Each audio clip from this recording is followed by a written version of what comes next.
Your Grace, Lord Edmund is not coming. The words crossed St. Aldwyn's chapel more sharply than the winter wind pressing against its stained-glass windows. For 17 minutes, Evelyn Hartwell had stood before the altar beneath the trembling light of 100 candles, her ivory gloves folded over a bouquet that had grown painfully heavy in her hands. Now the messenger remained at the end of the aisle, pale and breathless, holding a small velvet box and a sealed note as whispers rose through the pews like smoke. Evelyn did not turn toward her mother. She did not look at the faces already leaning together in cruel curiosity. She simply lifted her chin and said, "Bring them to me." The young man approached, as if carrying something dangerous. Inside the box lay Edmund Ashford's ring. The note contained only a few lines. He could not fulfill the marriage. He regretted the humiliation. He asked forgiveness. No explanation. No promise to return. Evelyn read it twice. Not because the meaning was unclear, but because part of her mind refused to believe that a life could be dismantled in so little ink. Around her, silk rustled. Someone whispered her name. Someone else murmured "poor creature" with a softness more cutting than laughter. Her fingers moved beneath the edge of her veil and closed around the oval silver locket hidden at her throat, the one her father had worn against his heart until the week he died. She remembered his final instruction more clearly than the prayers spoken that morning. "Whatever is taken from you, Evelyn, do not surrender your dignity with it." So she would not. She removed Edmund's ring from the box and placed it upon the white altar cloth. Her hand trembled once. Only once. "Tell Lord Edmund," she said, her voice steady enough to silence the nearest pews, "that I received his message." Lady Margaret made a broken sound behind her, but Evelyn did not turn. Hartwell Grange was already hanging by threads of debt and failing harvests. This marriage had been meant to secure her mother, protect the tenants who depended upon their land, and quiet the creditors gathering like crows at the gate. Now, in the space of a single note, Edmund had not merely abandoned a bride. He had left an entire household exposed. Yet Evelyn would not let the congregation see that fear. She gathered her skirts and stepped away from the altar. Only then did she notice the man standing near the first stone pillar on the left side of the nave. Graham Ashford, Duke of Blackmere, had not moved since the messenger entered. He wore black as he nearly always did, severe against the candlelight, one gloved hand resting beside the silver watch chain at his waist. Where Edmund had possessed an effortless charm that filled every room, Graham seemed to darken the air around him merely by being silent. His steel blue eyes were fixed not on the abandoned ring, but on the note in Evelyn's hand. For one strange second, his expression changed. Not pity, something colder. Recognition. His gaze dropped to the black wax seal pressed at the bottom of the folded page, and his jaw tightened. Evelyn followed his eyes. The seal bore no Ashford crest. Instead, a narrow mark had been stamped into the wax, a crow beneath a broken crown. She had seen it once before on a letter Edmund had hurriedly hidden beneath a ledger at Hartwell. Before she could examine it further, Graham stepped into the aisle. The whispers ceased by degrees as people realized the Duke of Blackmere was moving toward her. Evelyn's spine stiffened. She would endure scandal, debt, even ruin before accepting consolation from Edmund's brother. Graham stopped several feet away, close enough that she could see the restraint in his face, yet far enough that he did not presume to touch her. "Lady Evelyn," he said. "Your Grace." Her answer was formal, defensive. His eyes flicked once toward the ring on the altar, then returned to hers. "You should not leave alone." A faint, bitter smile touched her mouth. "I assure you, I have just been given considerable practice." Something moved behind his composure. Pain, perhaps. Anger, certainly. He glanced over his shoulder at the watching congregation, then back at the woman standing beneath their judgment. When he spoke again, his voice was quiet, but every word carried to the farthest pew. "Marry me instead." Evelyn forgot the whispers, forgot the candles, forgot even the cold weight of her father's locket beneath her fingers. For the first time that morning, her composure truly cracked. She stared at him, searching his face for mockery, obligation, madness, anything that could make sense of what he had just done. Graham did not look away. He simply waited.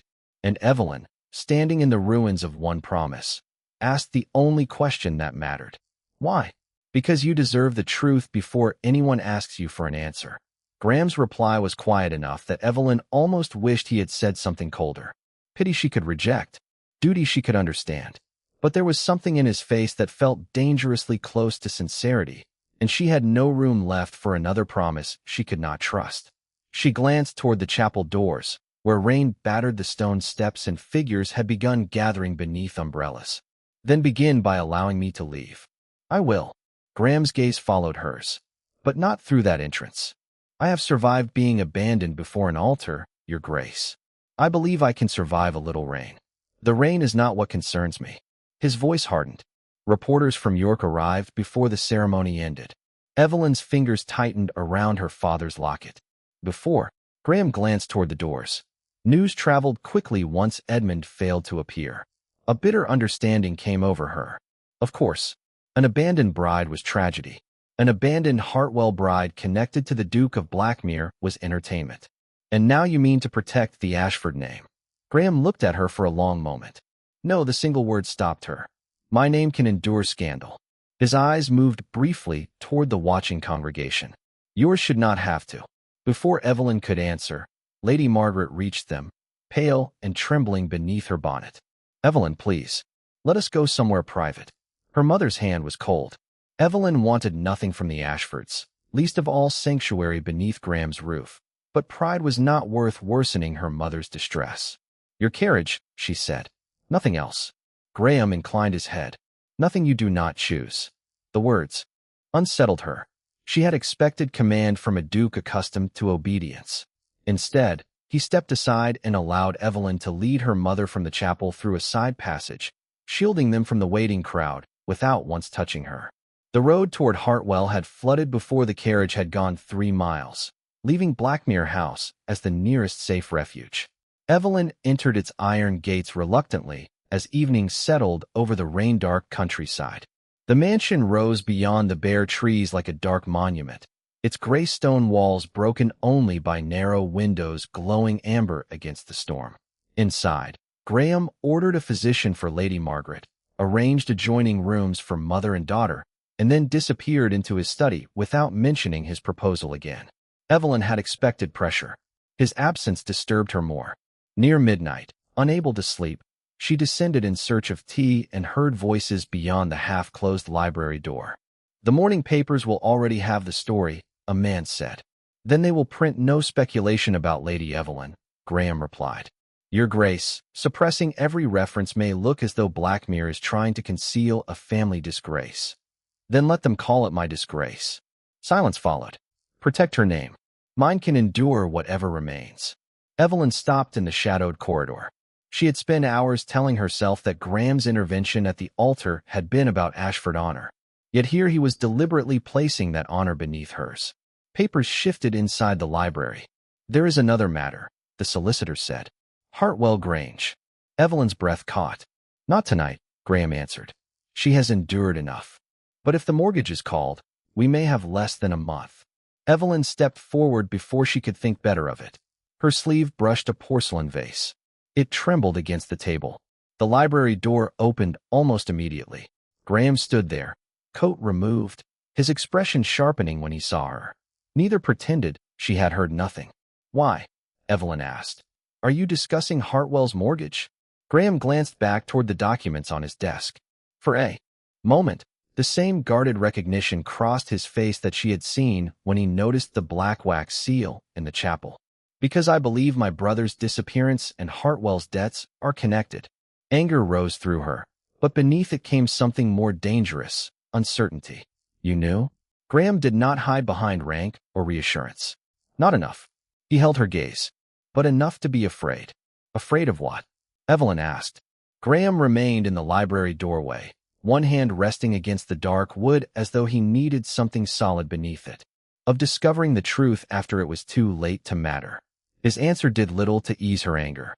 That is still not an explanation. No, he stepped aside. But I can show you why I am concerned. Pride urged her to return upstairs, gather her mother at dawn, and leave Blackmere behind. Yet Hartwell was more than a house with her family name carved above the entrance.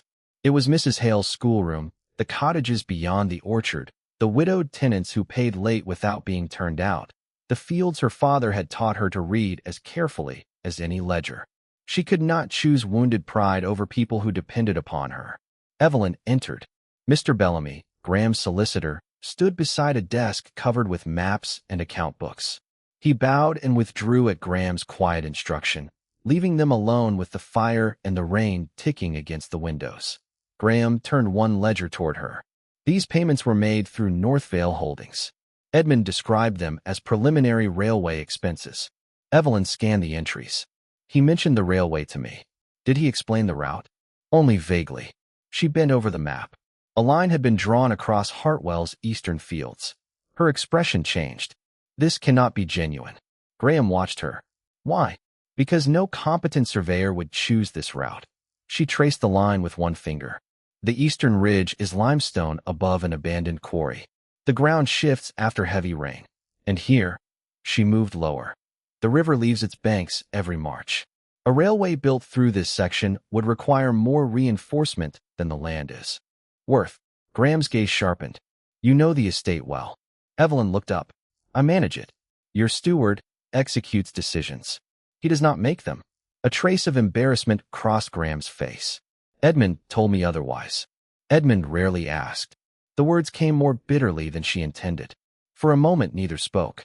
Then Graham said, the eastern dam needs stone reinforcement before winter. Evelyn slowly turned toward him. How do you know that? You mentioned it at Lady Pembroke's dinner. Months ago. Yes. Once.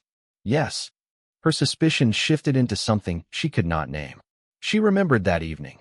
Edmund laughing loudly with two officers while Graham sat farther down the table, silent enough that she had assumed he was not listening to anyone. What else do you remember? She asked. Graham seemed to realize the danger in the question. Evelyn, what else? His eyes held hers. That the schoolhouse chimney draws badly. That Mrs. Hale needs coal before the first frost. That one of your tenant families lost 2 sheep during the spring flooding, and you reduced their rent without telling your mother because she was already worried about the accounts. Evelyn stared at him. Those were not impressive facts. That was precisely why they mattered. No one remembered such things unless they had listened when there was nothing to gain from listening. Why? She asked softly. Graham looked toward the fire. Because you spoke of Hartwell as though the people there mattered more than the estate itself. They do. I know. It was the first time she saw past the title, the severity, the man who seemed built entirely from duty. Beneath it was someone who noticed burdens others preferred not to see. And Graham, looking at Evelyn beside the map, seemed to recognize something in return. She was not a desperate woman waiting for a duke to rescue her property. She understood every acre she was fighting to save. They reached for the same corner of the map. Their fingers touched. Neither moved at first. Then Evelyn withdrew her hand. Graham's eyes followed the motion to the silver locket at her throat, visible where her collar had shifted. His expression went suddenly still. That locket. Evelyn covered it instinctively. It belonged to my father. May I see the inside? The question restored some of her caution. Why? Graham hesitated. Because I have seen a mark like it before. Before she could demand where, Bellamy returned carrying a rain-spattered envelope. Your Grace. From the bank. Urgent. Graham broke the seal. Evelyn watched the color leave his face. What happened? He handed her the letter. Hartwell's principal mortgage had been called. Payment was demanded within 30 days. Evelyn read the notice twice, then placed it carefully on the desk. Edmund's marriage was never going to save Hartwell, was it? Graham's silence confirmed what he could not yet prove. Evelyn looked at the false railway map, the ledger, then the man she had distrusted since the chapel. Pride still told her to leave. Duty demanded something harder. She drew the account book toward herself. Show me everything. Everything. Evelyn repeated, and Graham seemed to understand that she meant more than the ledgers before them. He opened a second account book, then a leather portfolio secured with a brass clasp. These records were hidden beneath Edmund's private correspondence, he said. Bellamy recovered them this morning. Evelyn moved closer to the desk. Several entries were dated during the months of her engagement. One notation stopped her. Hartwell marriage settlement. There was no settlement, she said. Not one I signed. No. Graham placed a draft beside the ledger. But someone presented this as if the agreement had already been approved. Evelyn read the first page, then the second. The language was dense, but the intention was not. Hartwell land, mineral access, and future marriage assets had been listed as expected security against a North Vale loan. Edmund pledged property he did not own. He pledged the expectation of owning access to it through you. The distinction made the betrayal worse. Evelyn lowered the pages very carefully. How much did he borrow? Graham named the amount. She felt the blood drain from her face. It was large enough to ruin Edmund alone and dangerous enough to drag Hartwell down. With him if the papers were treated as legitimate. And the bank has called the mortgage because North Vale is pressing its claim. Yes. Evelyn looked toward the rain-dark windows. Only yesterday, she had believed her marriage would save Hartwell. Now she understood that the engagement itself might have helped place it in danger. You can stop this, she said. Graham did not pretend otherwise. I can purchase the debt before it changes hands. With blackmail money. Yes. And afterward, Hartwell would be protected. Evelyn turned toward him. Protected by whom? Graham's expression tightened. By me, if necessary. That is precisely the problem. She stepped away from the desk. Yesterday I was expected to marry your brother because everyone believed an Ashford name would save my family. Today you offer an Ashford fortune instead. Different method. Same dependence. I am not asking anything in return. You already asked me for something in the chapel. The words landed between them. Graham went still. Evelyn continued before anger could weaken into something more complicated. If I accept your money now, how will I ever know whether I chose anything freely afterward? Graham looked at her for a long moment. Then, to her surprise, he closed the account book. You are right. Evelyn had prepared herself for argument. His agreement unsettled her more. You will not buy the debt. Not unless you ask me to. He opened the leather portfolio and turned it toward her. Inside were copies of North Vale correspondence, banking transfers, draft contracts, and 3 letters sealed with the black crow beneath the broken crown. Instead, I will give you these. Evelyn stared at him. Your brother's private records. Yes. And blackmail documents connected to them. The relevant ones. Why? Graham's gaze dropped briefly to the false settlement. Because I have spent most of my life believing that if I controlled enough of the consequences, I could keep the people around me safe. His voice was low. I am beginning to understand that control without truth is only another way of deciding for someone. Something in her anger shifted, but did not disappear. She opened the portfolio and found a letter bearing Graham's initials in the corner. The date was 12 days before the wedding. You questioned Edmund before the ceremony. Graham did not look away. Yes. You suspected something was wrong. I suspected his debts were worse than he admitted. And you still let me walk into that chapel. His face changed then. Not the guarded expression of a duke protecting his family. Something closer to shame. He swore Hartwell was untouched. I had no proof otherwise. You had doubt. Yes. And you decided I did not need to know. Graham absorbed the accusation in silence. Evelyn understood, with sudden, painful clarity, why his protection had frightened her from the beginning. Even his kindness could become a form of authority when he decided what truth she was strong enough to bear. You chose for me, she said. Graham's answer came quietly. Yes. Whatever fragile trust had begun between them cracked. Evelyn gathered the documents into the portfolio. I am taking copies. I expected you would. And I am leaving as soon as the road clears. He did not stop her. That restraint almost hurt more than resistance. She had reached the door when Graham spoke again. There is one thing you should see before you go. Evelyn turned. He placed a payment record on the desk. The first North Vale advance had been issued nearly 2 months before Edmund publicly announced their engagement.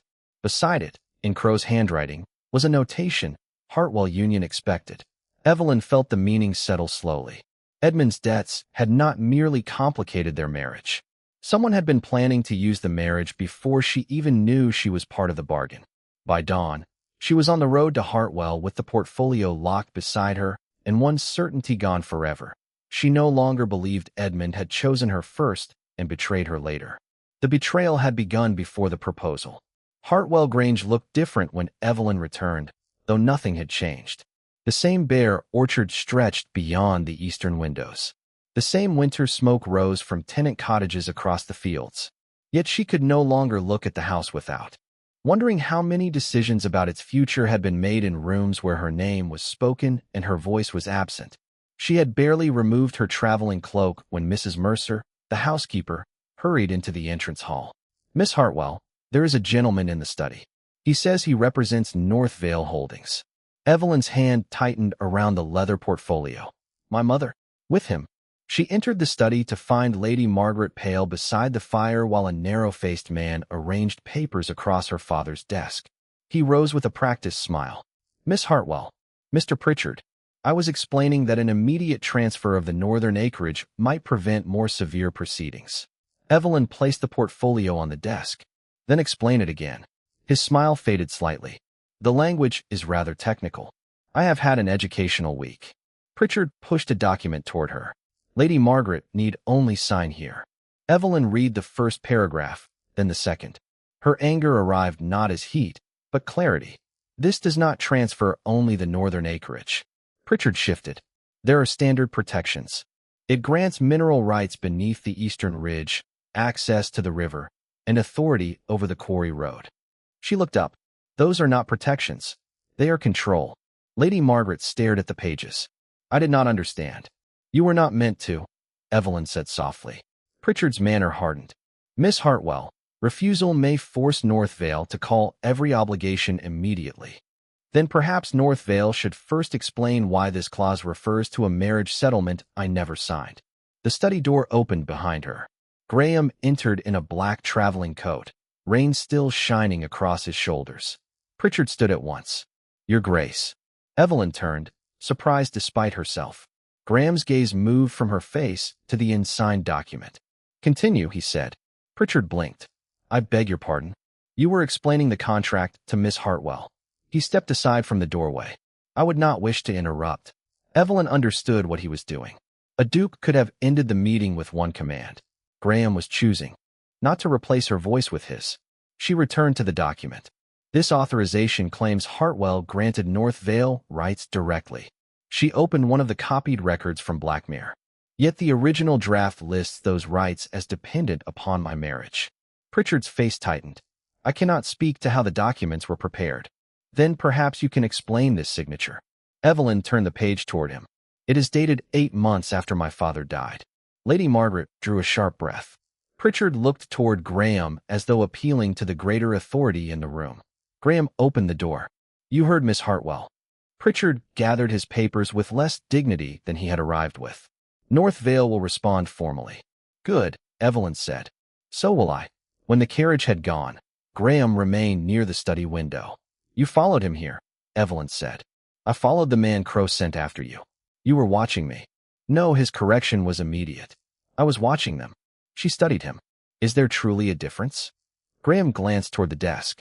"There must be, if I expect you ever to trust me." The admission quieted her. Evelyn opened an old Hartwell account book she had found hidden behind her father's shelves before Pritchard arrived. "Then trust me with this." A faded entry referred to funds received from Blackmere years earlier, beside a small hand-drawn symbol, 2 crossed branches beneath a star. Graham's face changed. "Where did you find that?" "Behind the binding." Evelyn touched the silver locket at her throat. Remembering his reaction in the library, she opened it herself this time. Inside, nearly worn smooth, was the same symbol. Graham slowly removed his pocket watch and turned it over. Beneath the Ashford crest, the crossed branches appeared again. Neither spoke. The connection between their families suddenly felt older than Edmund, older than North Vale, perhaps older than either of them understood. "My father never explained this mark," Evelyn whispered. "Neither did mine." Graham closed his fingers around the watch. "But whatever it meant, it connected our fathers to something Crow wanted hidden." Evelyn looked at the portfolio, her father's ledger, then Graham. She could remain at Hartwell and defend only what she already knew, or return to the place where the unanswered questions were waiting. Days ago, returning to Blackmere would have felt like surrender. Now it felt like a decision. "I am coming back with you." Graham's eyes lifted. "You do not have to." "I know." Her voice softened, but did not waver. "That is why I am going." That evening, Evelyn crossed Blackmere's gates not as an abandoned bride seeking shelter, but as Graham's willing ally. In the library, she placed the Hartwell ledger beside his records. As Graham opened an older volume, something brittle slipped from its damaged spine and fell between them. A sealed fragment of a letter in Thomas Hartwell's handwriting, marked with the same crossed branches hidden inside Evelyn's locket and beneath Graham's watch. The fragment was so brittle that Evelyn feared it might break beneath her fingers. Graham moved the lamp closer while she eased the old fold open with the edge of a letter knife. The first surviving line was written in her father's unmistakable hand. "If Blackmere falls silent, Crow will take Hartwell piece by piece." Evelyn read it twice. My father knew Silas Crow. Graham's face had gone still. Yes. How well? He turned his silver watch over and pressed his thumb against the cross-branch mark. Well enough to distrust him. My father and yours used that symbol on private correspondence when they believed ordinary channels were no longer safe. Evelyn looked down at her locket. What had always seemed like a meaningless scratch now felt like a door opening into a room she had never known existed. And the Blackmere funds in my father's ledger? My father invested in Hartwell shortly before his death. Crow had already begun trying to acquire land through manipulated debt. Graham crossed to a locked drawer and removed a yellowed envelope. The moment Evelyn saw the handwriting, her breath caught. Thomas Hartwell. The seal had been broken years ago, though the folds remained carefully preserved. How long have you had that? 3 years. The answer struck harder than she expected. 3 years. Graham did not defend himself. He sent it shortly before he died. Evelyn stared at the opened envelope. And you never gave it to me. No, why? Graham's jaw tightened. Because he asked me to watch over Hartwell, not burden you with another fear while your mother was ill and the estate was already failing. Evelyn's expression changed. You decided that for me. Yes. The word carried no excuse. She unfolded the letter herself. Her father wrote of Crow's growing influence over Edmund, of North Vale's interest in Hartwell, and of one final request. Do not let my daughter pay for the failures of the men around her. She will mistake endurance for duty if no one teaches her otherwise. Evelyn lowered the page slowly. Her father had understood a wound she had never known how to name. Then another realization came. Is that why you remembered the dam? Graham said nothing. The schoolhouse? Mrs. Hale? Was all of that because my father asked you to watch Hartwell? At first, Hartwell was. The answer was careful. Too careful. Evelyn looked at him.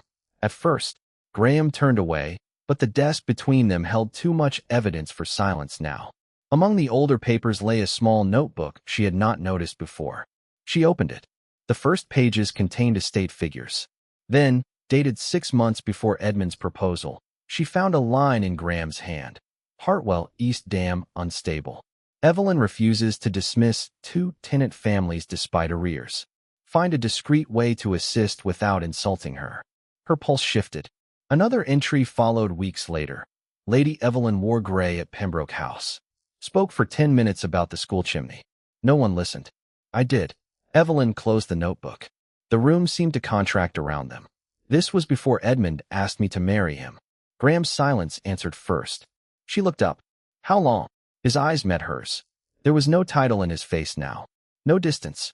Long enough to know that once you accepted him, I had no right to interfere for my own sake. Evelyn's throat tightened. You loved me. He did not look away. Yes. The truth did not comfort her. It rearranged everything. Every remembered dinner.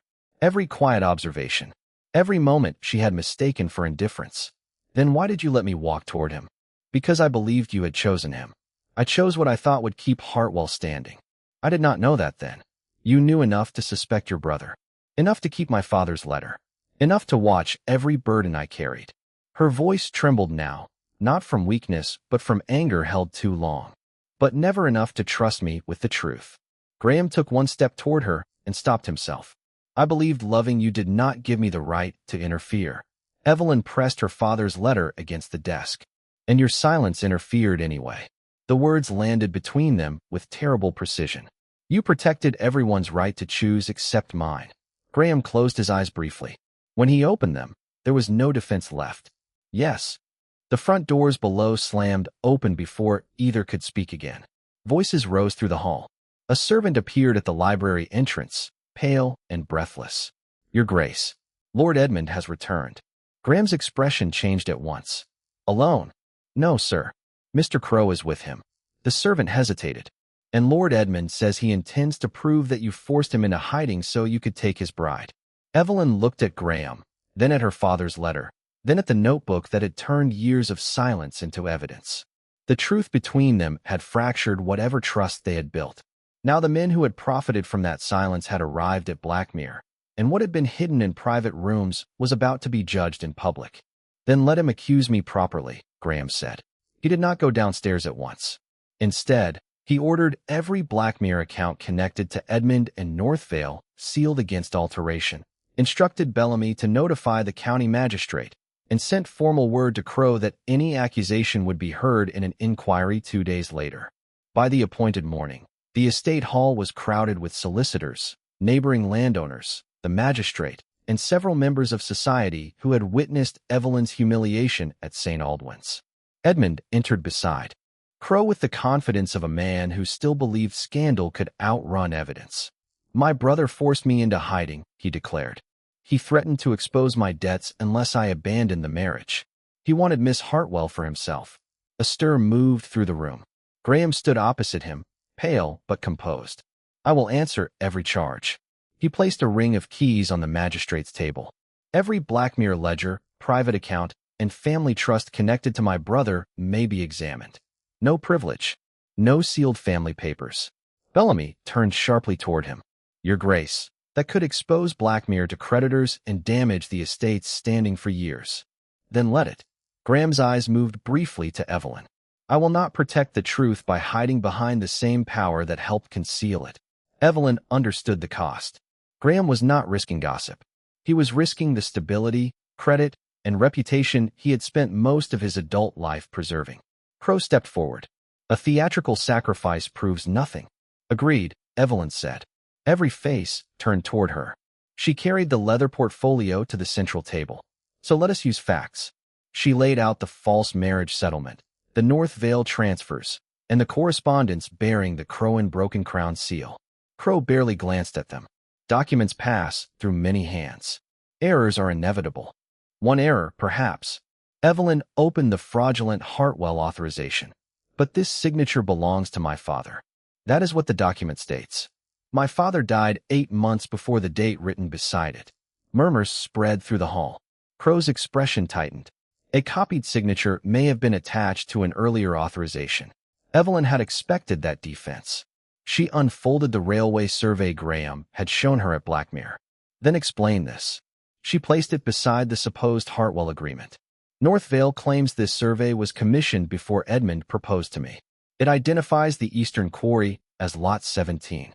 Crow said nothing. "Hartwell has not had a Lot 17 for 11 years. Evelyn turned toward the magistrate. "My father renumbered the eastern. Parcels after the spring flood divided the boundary. Since then, the quarry has been Lot 22. Bellamy produced the current tax register. Lot 22. Evelyn placed the register beside the survey. Whoever prepared North Vale's papers copied an obsolete estate map. No surveyor ever walked that land." For the first time, Crow's composure slipped. "Poor preparation is not fraud."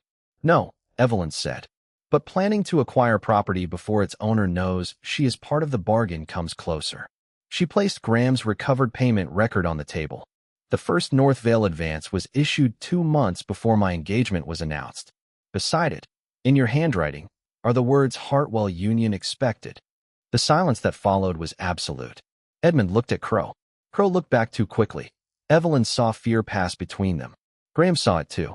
"Tell them," Evelyn said to Edmund. "Tell them what he promised you." Edmund's face had gone gray. "He said the railway investment would cover my debts. Then the losses grew. He said if I married Evelyn, Hartwell could secure the loans." "And when you learned the documents were false?" Edmund swallowed. "Crow said he would expose everything. My debts. The forged papers. All of it. So you ran." I panicked. Evelyn's voice remained steady. "You left me standing before an altar because protecting yourself mattered more than telling me the truth." Edmund looked away. Crow moved toward the documents, but Bellamy placed both hands over them. The magistrate called for the constable waiting outside and ordered Crow's records seized pending investigation for fraud and conspiracy. Edmund turned on Graham. "You wanted her before I ever proposed. Admit it." Graham did not hesitate. "I did." Another murmur passed through the hall. "And I was wrong to believe silence made me honorable. I knew you were in trouble. I believed I could contain the damage without involving her." He looked directly at Evelyn. "I chose control over truth, and she paid for it." Edmund stared at him. You would ruin Blackmere for her. Graham shook his head. I would rather expose Blackmere than use it to bury what we did. That was the choice Evelyn had needed to witness. Not another promise of protection. The surrender of the very power Graham had once trusted more than honesty. Edmund's bitterness sharpened. And now she rewards you by becoming your duchess. Evelyn stepped between the brothers. No. Her voice carried through the same kind of silence that had surrounded her at St. Aldwyn's. What happened to me was never shameful because a man failed to choose me. The shame belonged to the men who treated my future as something they could trade. She looked at Edmund first, then Graham. If I ever marry Graham, it will not be because you abandoned me, because Hartwell needed rescue, or because he is a duke. Her gaze settled on Graham. It will be because I chose him. Graham did not reach for her. He only stood there, stripped of the certainty that power had once given him. Crow's hold had broken. Edmund's lie had collapsed. Justice had finally begun. But as the hall emptied, Evelyn still carried her father's letter and the knowledge of Graham's years of silence. The truth had freed her from one bargain. It had not yet answered whether she could trust herself to make another choice with her heart. Justice moved more slowly than scandal. In the 2 weeks after the inquiry, Crow's ledgers remained under seizure. North Vale's claims were suspended, and Bellamy worked with the bank to separate legitimate debts from those built upon forged Hartwell documents. Evelyn did not remain at Blackmere waiting for men in offices to decide what was left of her life. She returned to Hartwell and took her place at her father's desk. When the court's interim order and the bank's written confirmation finally arrived, she read every line herself before signing her acknowledgement beneath them. The fraudulent liens could not be enforced. The northern acreage, quarry rights, and river access remained under Hartwell control while the criminal investigation continued. Edmund's lawful personal debts would be satisfied from his own investments and inheritance, not from hers. Lady Margaret stood beside the window while Evelyn set down the pen. It is ours? She asked. Evelyn looked around the study. The worn leather chair, the cracked green shade over her father's lamp, the ledgers stacked where he had once taught her to balance rents against repairs. Yes, she said, and no one can sign it away without us knowing again. Her mother crossed the room and placed a heavy ring of household keys on the desk between them. These should have been yours long ago. Evelyn looked at her. Lady Margaret's voice trembled. I was so frightened of losing this house that I made saving it your duty. I told myself I was protecting you when I was really asking you to surrender your future so I could feel safe. Evelyn did not rush to soften the confession. The truth deserved to stand on its own. Then she closed her hand over her mother's. We were both afraid. You were braver. Evelyn shook her head. I was forced to become so. Lady Margaret nodded, accepting even that. The next morning, Evelyn walked the eastern fields with the steward and approved stone reinforcement for the dam. At the village schoolhouse, she found Mrs. Hale coaxing smoke through the stubborn chimney while 6 children worked in their coats. Evelyn handed her the coal order herself. Enough for the winter. Mrs. Hale looked at the paper, then at Evelyn. Your father would be proud. Evelyn touched the silver locket beneath her collar. For once, the words did not feel like another burden to carry. They felt like permission to continue. Graham did not come to Hartwell. That mattered too. Through Bellamy, Evelyn learned that he had kept the Blackmere accounts open to independent review even after Crow's fraud became evident. 2 senior advisors who had concealed Edmund's debts were dismissed, and Graham canceled a planned London season to absorb the immediate financial strain rather than pass it on to his tenants. He did not write to explain himself. He did not ask Evelyn to admire him. He simply accepted the cost of the choice he had made. A week later, Edmund requested one final meeting before leaving England. Evelyn agreed because she wanted the decision to belong to her. They met in Hartwell's morning room with the door left open. Without society around him, Edmund looked younger and smaller than she. Remembered. I did care for you, he said. Evelyn believed he wanted the sentence to absolve something. Perhaps you did. She held his gaze. But when caring for me required courage, you cared more for yourself. Edmund swallowed. Can you forgive me? Evelyn considered him carefully. I can stop carrying what you did. That is not the same as pretending it did not matter. He lowered his eyes. When he left, she felt no triumph. Only quiet. Several days later, Evelyn traveled to Blackmere to collect the last of her father's correspondence. Graham waited in the library. On the desk lay Thomas Hartwell's letter, Graham's silver watch, and the velvet ring box from St. Aldwyn's. Evelyn stopped when she saw it. Graham did not move toward her. Crow's records will remain with the magistrate, he said. North Vale has been placed under court supervision. Edmund leaves for Lisbon tomorrow. I know. Silence settled between them. Graham touched the ring box once, then pushed it across the desk. There is one matter no court can settle. Evelyn's breath tightened. What matter? The choice I asked you to make when you had almost none. He looked at her fully. I withdraw my proposal. The words hurt with unexpected precision. Graham continued before she could answer. You owe me nothing. Not gratitude. Not your name. Not your future. Hartwell stands without me. Your mother is protected without me. And I will not turn love into another debt. Evelyn searched his face. And if I leave? His hand closed around the watch, but he did not step closer. Then I let you. You would not follow me. A faint sadness entered his expression. Not unless you asked. That was when Evelyn finally understood the difference between the man who had stepped into the chapel aisle and the man standing before her now. The first had believed love meant deciding what should happen next. This one was willing to lose her rather than decide again. Evelyn picked up her father's letter. She left the ring box where it was. Then she walked out of Blackmere. Graham did not follow. Weeks passed. Winter settled over Yorkshire in pale frost and long blue evenings. One Sunday morning, the bells of St. Aldwyn's carried across the fields. Evelyn stood before her mirror in a simple dark blue cloak, fastened her father's silver locket, and looked at the empty place on her dressing table where other people's expectations had once rested. Then she went to find Constance. There is something at Blackmere I would like you to bring me. By the time Evelyn set out for the chapel, the velvet ring box rested inside her cloak, and for the first time in her life, no debt, promise, family name, or frightened voice was telling her where to go. St. Aldwyn's, the old parish chapel between Hartwell and Blackmere, was almost empty when Evelyn entered. Winter light moved through the stained glass in pale colors, touching the same stone aisle where she had once stood beneath the judgment of a crowded congregation. Today there were no whispers, no reporters waiting outside, no empty place beside her demanding an explanation. Only the final prayers of a small memorial service for Graham's father and the low sound of the organ fading beneath the vaulted ceiling. Graham stood near the front in black, his silver watch chain visible against his waistcoat. He saw Evelyn before the service ended. Surprise crossed his face, followed quickly by restraint. He did not come toward her.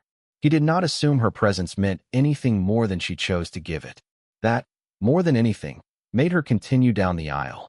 Constance noticed the velvet box beneath Evelyn's gloved hand and quietly guided the remaining guests outside after the final prayer. Soon only Evelyn and Graham remained. You came, he said. I chose to. Something changed in his expression. Not triumph. Hope held carefully enough not to become expectation. Evelyn stopped a few feet from him. Bellamy wrote to Hartwell yesterday. Crow has been formally charged with fraud and conspiracy. North Vale's remaining assets are under court supervision. Graham nodded. Edmund signed away the remainder of his private investments to satisfy the legitimate debts. He left for Lisbon this morning. Evelyn felt no satisfaction at the news, only closure. Then what happens to him belongs to him now. Yes. She looked around the chapel. Hartwell is secure. The eastern dam repairs begin after Christmas. Mrs. Hale's school has coal. My mother has stopped speaking of marriage as if it were another line in the estate accounts. A faint smile touched Graham's mouth. That sounds like progress. It is. Evelyn drew her father's locket from beneath her collar. The tiny crossed branches inside caught the light. Graham glanced down at his pocket watch, where the same mark remained beneath the Ashford crest. For years, Evelyn said, our fathers tried to protect what they loved by making arrangements in secret. Some of those choices helped us. Others left us carrying questions they should have answered themselves. Graham's eyes remained on hers. I repeated their mistake. So did I, in another way. I thought enduring what others required of me was the same as being strong. You were strong. I was afraid. Her voice softened. Strength was what I did with the fear. Graham accepted the correction with a slight nod. Evelyn reached beneath her cloak and took out the velvet ring box Constance had brought her from Blackmere. Graham went completely still. You left that on my desk, he said. I know. I withdrew the proposal. I know that too. She placed the box in his palm and closed his fingers around it. Graham looked down at their hands, then stepped back half a pace before even that contact could become presumption. Evelyn almost smiled. The man who had once believed protection meant deciding quickly now seemed determined not to move until she asked him to. "The first time you offered me this," she said, "I was standing in the ruins of a life other people had designed for me. Edmund had disappeared. Hartwell was in danger. My mother was frightened. Society was watching. I did not know whether you were offering love, rescue, guilt, or another obligation." Graham's voice was low. "Neither did I. Not entirely. And now I know that wanting you does not give me a claim to you." Evelyn felt the final knot inside her loosen. Not because he had said something perfect, but because his actions had already proven the words. He had opened Blackmere to scrutiny, allowed her to fight her own battle, withdrawn the proposal when keeping it would have been easier, let her leave, waited. She looked toward the altar. "I can walk out of this chapel today, and Hartwell will still be mine. My mother will still be safe. Crow will still face justice. Edmund will still be gone. I do not need your title, your money, or your protection." Graham's face held quiet pain, but he nodded. "I know." Evelyn looked back at him. "That is why I came." His breath changed. She touched the velvet box between them. "Ask me now." For the first time, Graham's composure failed completely. He opened the box, but did not reach for her hand. "Evelyn Hartwell, will you marry me?" There was no audience to rescue her from. No debt hiding beneath the question. No brother whose absence defined the moment. Only Graham, waiting for an answer he had finally learned he could not control. "Yes," she said. They married at St. Aldwyn's 3 months later, with fewer aristocrats than society expected and more Hartwell tenants than tradition preferred. Hartwell remained legally Evelyn's, and Graham never suggested otherwise. The cross branch mark stayed hidden inside her locket and beneath his watch, no longer a symbol of obligations inherited from their fathers, but a reminder that they were free to end what the previous generation had left unfinished. Graham learned that love was not measured by how quickly a man stepped forward to save someone. Sometimes it was measured by whether he could stand still and let her choose. And Evelyn learned that dignity was not the refusal to need another person. It was the freedom to know the difference between needing someone and choosing them. Some promises are born in desperation. The ones worth keeping are the ones we are free to make again.